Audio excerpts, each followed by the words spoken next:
તો પ્રસ્તાવનામાં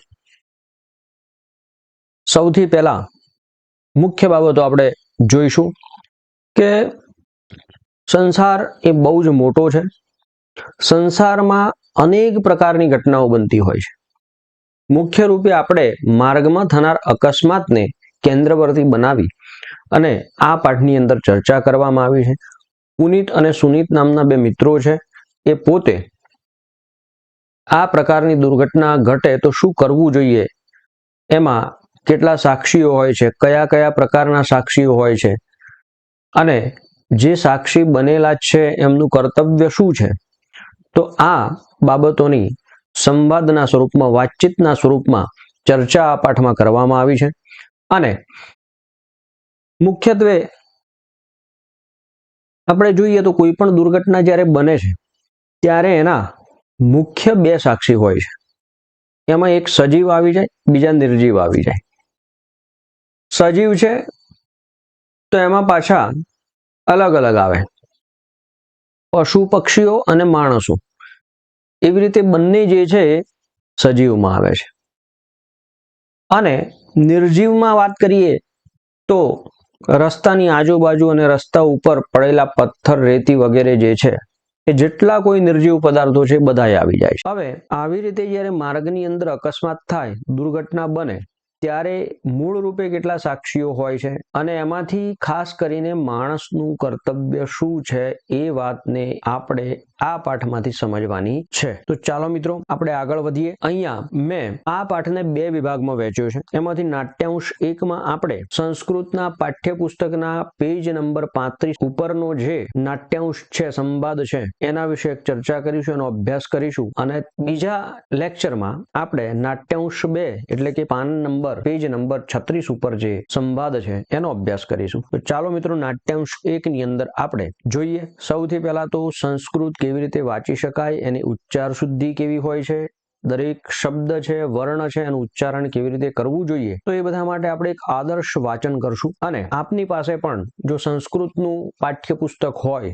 તો ખોલી અને આપ એને જોઈ શકો છો. તો એનાથી તમને દરેક વર્ણની ઉચ્ચાર શુદ્ધિ, શબ્દનું ઉચ્ચારણ ખ્યાલ આવશે. માર્ગે ઘટમાનાયાહ દુર્ઘટનાયાહ સાક્ષિણઃ કે ભવન્તિ કિમ કિમ ચ તે આચરન્તિ ઇતિ વિષયમ અધિકૃત્ય પુનિત સુનીતૌ પરસ્પરમ સંવદતઃ.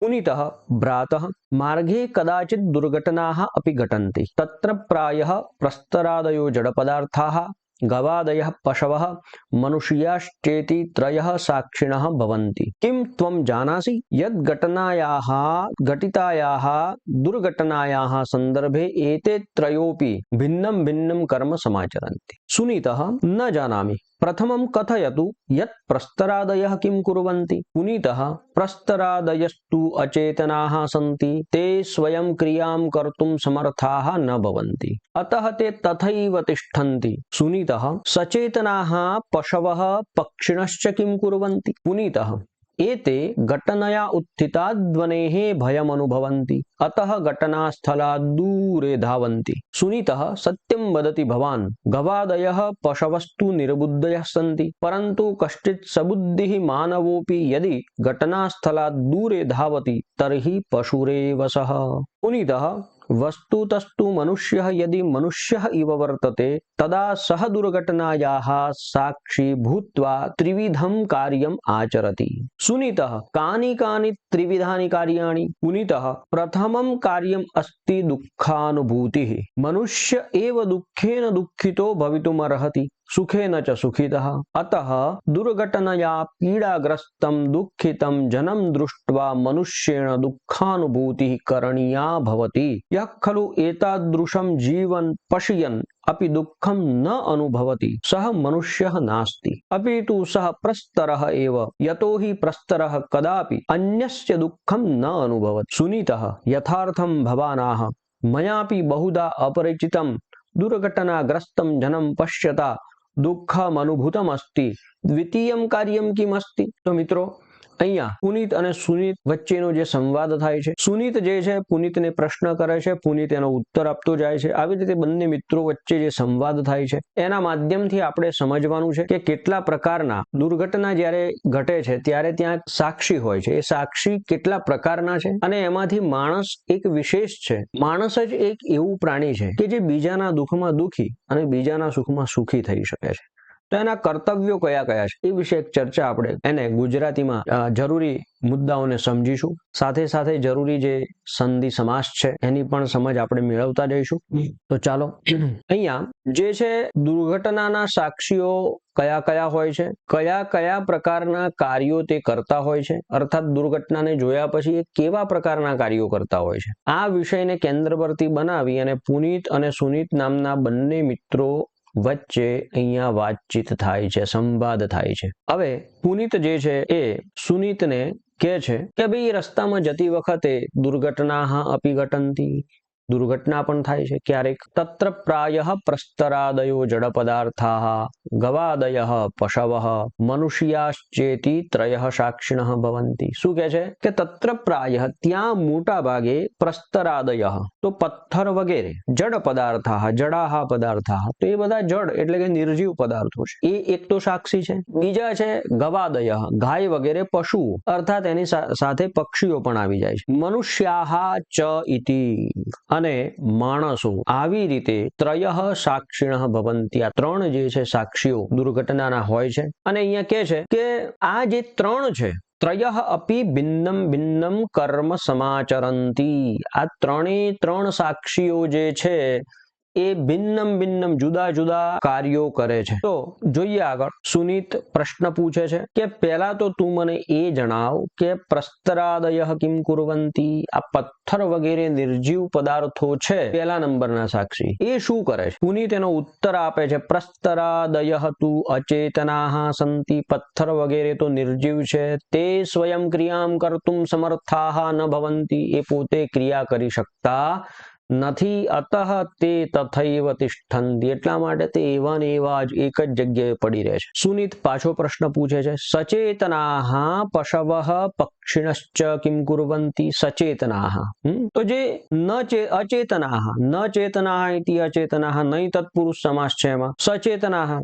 તો જે સચેતન સજીવ છે એવા જે પશુઓ છે, અને પક્ષિણઃ ચ અને જે પક્ષીઓ છે એ શું કરે છે? ત્યારે એનો ઉત્તર આપતા પુનિત કહે છે કે એતે ઘટનયા ઉત્થિતા ધ્વનેઃ ભયમ અનુભવંતી અતઃ ઘટના સ્થલા દૂરે ધાવંતી. શું કહે છે કે આ પશુ અને પક્ષીઓ છે એ જ્યારે દુર્ઘટના ઘટે છે ત્યારે દુર્ઘટના ઘટવાના કારણે જે એક પ્રકારનો ધ્વનિ એટલે કે અવાજ પેદા થાય છે, એ અવાજથી એ ડરી જઈ અને એ અન્ય સ્થાન ઉપર જતા રહે છે. આપણે બધા જાણીએ છીએ કે જ્યારે માર્ગમાં અકસ્માત થાય, બે વાહનનો એક્સિડન્ટ થાય ત્યારે એક વિશેષ પ્રકારનો ધ્વનિ એમાંથી પ્રગટ થાય છે. એક ધડામ કરીને એક અવાજ આવે છે અને એ અવાજ આવવાના કારણે એ પશુઓ અને પક્ષીઓ ગભરાઈ જાય છે અને એના કારણે એ જગ્યા છોડી અને બીજી જગ્યા ઉપર જતા રહે છે. સાથે સાથે શું કહે છે કે ગવાદયઃ પશવઃ તુ નિર્બુદ્ધયઃ સંતિ. ગાય વગેરે પશુઓ અને પક્ષીઓ છે તો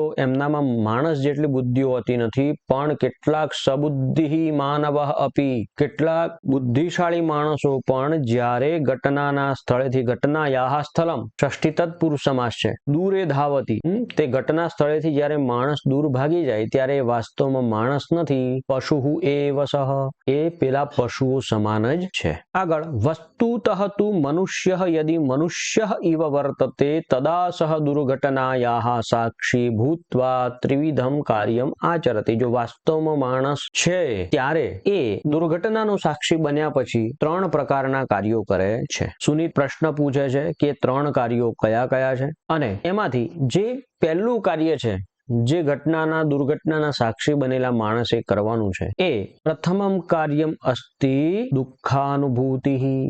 માણસે દુઃખનો અનુભવ કરવો જોઈએ, એ સૌથી પહેલું કાર્ય છે. અને માણસ એ જ એવું એક પ્રાણી છે કે જે બીજાના દુઃખમાં અને સુખમાં ભાગીદાર થઈ શકે છે. બીજાના દુઃખમાં દુઃખી થઈ શકે, બીજાના સુખમાં સુખી થઈ શકે છે. એટલે પહેલું કર્તવ્ય છે કે દુઃખનો અનુભવ કરવો, બરાબર. અને મેં કહ્યું એ જ રીતે માણસ એક એવું પ્રાણી છે જે દુઃખેન દુઃખિતો ભવિતુમ અર્હતિ, એ બીજાના દુઃખમાં દુઃખી થઈ શકે છે, સુખેન ચ સુખિતઃ, બીજાના સુખમાં સુખી થઈ શકે છે. એટલા માટે પીડા દુર્ઘટનયા પીડાગ્રસ્તમ દુઃખિતમ જનમ દૃષ્ટવા મનુષ્યેણ દુઃખાનુભૂતિ દુઃખસ્ય અનુભૂતિ કરણીયા ભવતિ. એણે દુઃખનો અનુભવ કરવો જોઈએ. દુઃખસ્ય અનુભૂતિ ષષ્ઠી તત્પુરુષ સમાસ છે. અને આવા દુર્ઘટનાગ્રસ્ત માણસને જોઈ અને જો કોઈ માણસ દુઃખનો અનુભવ કરી શકતો નથી ત્યારે મનુષ્ય નાસ્તિ, ત્યારે વાસ્તવમાં માણસ નથી. પ્રસ્તરઃ એવ સઃ, પેલા રસ્તા ઉપર પડેલા પથ્થરો જેવો જ છે, જેને આપણે કહીએ પથ્થર હૃદય. તો પ્રસ્તરઃ કદાપી અન્યસ્ય દુઃખમ ન અનુભવતી, પથરાઓ ક્યારેય બીજાના દુઃખનો અનુભવ કરી શકતા નથી. એટલે જે માણસ પણ બીજાના દુઃખમાં દુઃખી ન થઈ શકે એ પણ પેલા પથ્થર જેવો જ છે. સુનિત કહે છે યથાર્થમ ભવાન આહ, તે બહુ સરસ વાત કરી ભાઈ. મયાપી બહુધા અપરિચિતમ દુર્ઘટનાગ્રસ્તમ જનમ પશ્યતા દુઃખમ અનુભૂતમ અસ્તિ. સંધિ છે અહીંયા, દુઃખમ અનુભૂતમ અસ્તિ. મેં પણ કેટલાય અપરિચિત વ્યક્તિઓને દુર્ઘટનાગ્રસ્ત જોયા છે અને મેં પોતે પણ દુઃખનો અનુભવ કર્યો છે, સુનિત કહે છે. અને પછી પ્રશ્ન પૂછે છે કે દ્વિતીયમ કાર્યમ કિમસ્તિ, દુર્ઘટનાગ્રસ્ત માણસને જોઈને અથવા તો દુર્ઘટનાના સાક્ષી બન્યા પછી ના સાક્ષી બનેલા માણસનું બીજું કાર્ય શું છે, કયું છે, તો એની ચર્ચા આપણે આવતા તાસમાં કરીશું. આ નાટ્યાંશ 1માં આવનારા જે કોઈ ટિપ્પણ એટલે કે એમાં સંધિ, શબ્દાર્થ અને સંધિ છે એને આપણે જોઈ લઈએ. તો ચાલો. પ્રસ્તરાદય એટલે પથ્થર વગેરે, જડ પદાર્થાહ જડ નિર્જીવ પદાર્થો, ત્રય સાક્ષિણઃ એટલે 3 સાક્ષીઓ, તથૈવ તિષ્ઠંતી તેમજ રહે છે, જેવા છે એવા સ્થિર, દૂરે ધાવંતી દૂર ભાગી જાય છે, નિર્બુદ્ધય જેનામાં બુદ્ધિ નથી તેવા, સબુદ્ધિ તો બુદ્ધિવાળા, ત્રિવિધમ કાર્યમ, ત્રિવિધમ એટલે 3 પ્રકારના, કાર્યમ એટલે કાર્યો, યથાર્થમ એટલે જેવો અર્થ છે એવો ને એવા જ અર્થમાં જેની આપણે સમજ મેળવીએ એને કહેવાય યથાર્થ. સંધિ તો એમાં ત્રયોપી, તો ત્રયઃ વત્તા અપી. હવે ઘણીવાર આપણે એવી મોટી ભૂલ કરતા હોઈએ છીએ કે અહીંયા આ જે છે ત્રયો પછી એને ઘણા બધા એવી રીતે વાંચે છે ત્રયોડપી. અરે ભાઈ એ ડ નથી, એ અવગ્રહ છે, એને અવગ્રહ કહેવામાં આવે છે. સંસ્કૃતમાં એને અવગ્રહ કહેવામાં આવે છે અને એ ઘણી બધી જગ્યાએ લખાય છે સંધિના નિયમો પ્રમાણે, પણ એનું ઉચ્ચારણ થતું નથી, જેને અંગ્રેજીમાં આપણે સાયલેન્ટ વર્ડ કહીએ છીએ. એવી રીતે સંસ્કૃતમાં પણ આ અવગ્રહ એ સાયલેન્ટ વર્ડ છે. તો આ અવગ્રહ છે, ડ નથી. એટલે મિત્રો ક્યારે ત્રયોડપી એવું નહીં બોલાય. ત્રયોપી, યો જે છે થોડું લંબાવવાનો છે, બરાબર, અને ત્રયોપી એવી રીતે એનું ઉચ્ચારણ થશે. અહીંયા એની સંધિ જ્યારે છૂટી પાડીએ ત્યારે ત્રયઃ વત્તા અપી એવું થશે. અને એક વિશેષ બાબત જે છે, આપણે સંધિ પ્રકરણ જ્યારે ચલાવીશું ત્યારે એનો અભ્યાસ વિશેષ રીતે કરશું. અત્યારે સામાન્ય સમજ માટે કહી દઉં કે આ જે અવગ્રહ છે આ પ્રકારનું, એનું ઉચ્ચારણ સંસ્કૃતમાં અ થાય છે. તો આ જે છે અ એનું ઉચ્ચારણ થાય છે ત્યારે આપણે અહીંયા અપીની અંદરનો જે અ છે એ નિયમ પ્રમાણે આ અવગ્રહનો લોપ થઈ જશે, એની જગ્યાએ અ મુકાશે. એટલે અને યો છે તો એનો અહીંયા વિસર્ગ થઈ જશે અને ત્રયઃ અને અપી એવી રીતે 2 શબ્દો એમાંથી છૂટા પડશે. તો આ બાબતને આપણે સમજવાની છે. કોઈ જગ્યાએ અવગ્રહને આપણે ડ બોલવાની ભૂલ કરવાની નથી. અને ડ અને અવગ્રહ બંનેનું સ્વરૂપ પણ જુદું છે મિત્રો. ડ જે છે આવી રીતે લખાશે, ઉપર આવી રીતે છેડો હોય અને આમ કરીને શિરોરેખા હોય છે, જ્યારે અવગ્રહ તો આ રીતનો છે, એમાં કોઈ શિરોરેખા હોતી નથી, એના ઉપર કોઈ શિરોરેખા હોતી નથી. જ્યારે ડ ને લટકાવવામાં આવે છે ને ત્યાં શિરોરેખા કરવામાં આવે. તો આ એક વિશેષતા આપણે સંસ્કૃતમાં મેં ઘણા બધા એવા વિદ્યાર્થી મિત્રોને જોયા છે. અરે ઘણી જગ્યાએ તો શિક્ષક મિત્રો પણ આ ભૂલ કરતા હોય છે. તો ખાસ આ બાબત ઉપર ધ્યાન આપણે રાખીએ. આગળ વધશું. પ્રસ્તરાદયસ્તુ પ્રસ્તરાદયઃ વત્તા તુ, ત્યાર પછી પક્ષિણશ્ચ પક્ષિણઃ વત્તા ચ, ભયમ અનુભવંતી ભયમ વત્તા અનુભવંતી, માનવોપી, જો આના જેવું જ આવ્યું, બરાબર, માનવોપી તો અહીંયા પણ માનવોડપી નહીં, માનવોપી. તો એનું જ સંધિ નિયમ પણ આ જ છે ને એ જ રીતે એનો વિચ્છેદ થશે. માનવઃ વત્તા અવગ્રહનો થઈ જશે, અ અને અપી થઈ જશે પછી. બરાબર. પશુરેવ પશુ વત્તા એવ, વસ્તુતસ્તુ વસ્તુતઃ વત્તા તુ, પછી ભવિતુમ અર્હતિ ભવિતુમ વત્તા અર્હતિ, ભવાન ભવાનાહ તો ભવાન વત્તા આહ. આવી રીતે આપણે જે છે સંધિનો અભ્યાસ કર્યો. હવે આપણે સમાસ જોઈ આગળ વધશું. પ્રસ્તરાદય સમાસ એમાં થશે પ્રસ્તરઃ આદિ યેષામ તે, બહુવ્રીહી નામનો સમાસ થશે. ત્યાર પછી આવે છે જડ પદાર્થાહ, જડઃ ચ અસૌ પદાર્થાહ, કર્મધારય નામનો સમાસ થશે. સમાસ પ્રકરણમાં કેમ કર્મધારય થાય, ક્યારે થાય, શું છે, એના નિયમો શું છે, એનો આપણે વિશેષ અભ્યાસ કરીશું. ઘટના સ્થલાત તો ઘટનાયાહ સ્થલમ, અહીંયા જરા ટાઈપ મિસ્ટેક થઈ ગઈ છે તો મિત્રો આપણે સુધારી લેજો. અહીંયા શિયલમ છે એની જગ્યાએ સ્થલમ સમજવાનું છે.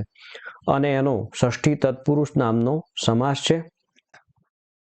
અહીંયા તની જગ્યાએ આપણે ટ સમજવાનું છે. ઘટનાયાહ સ્થલમ. દુઃખાનુભૂતિ, અહીં પણ જે છે ટાઈપ મિસ્ટેક થઈ છે તો દુઃખસ્ય અનુભૂતિ, એમાં ષષ્ઠી તત્પુરુષ સમાસ છે. પીડાગ્રસ્તમ તો પીડયાગ્રસ્ત તૃતીયા તત્પુરુષ સમાસ છે. દુર્ઘટનાગ્રસ્તમ દુર્ઘટનયાગ્રસ્ત તૃતીયા તત્પુરુષ સમાસ છે. અહીંયા નાટ્યાંશ 1 ના સંદર્ભમાં આપણે આજે ચર્ચા કરી. હવે પાઠ્યપુસ્તકના પાના નંબર 36 ઉપર આપણે નાટ્યાંશ 2 તરીકે લઈશું. એની ચર્ચા આપણે આના પછીના લેક્ચરમાં કરીશું. તો મિત્રો ફરી વાર વિડીયોને જુઓ, જ્યાં આપની ભૂલ થતી હોય એને સુધારો, અને આવા જ સરસ મજાના સંસ્કૃતના વિડીયો સાથે આપણે મળતા રહીશું. અસ્તુ, ધન્યવાદ. જય જય ગરવી ગુજરાત, જય તુ ભારતમ, જય તુ સંસ્કૃતમ. અસ્તુ.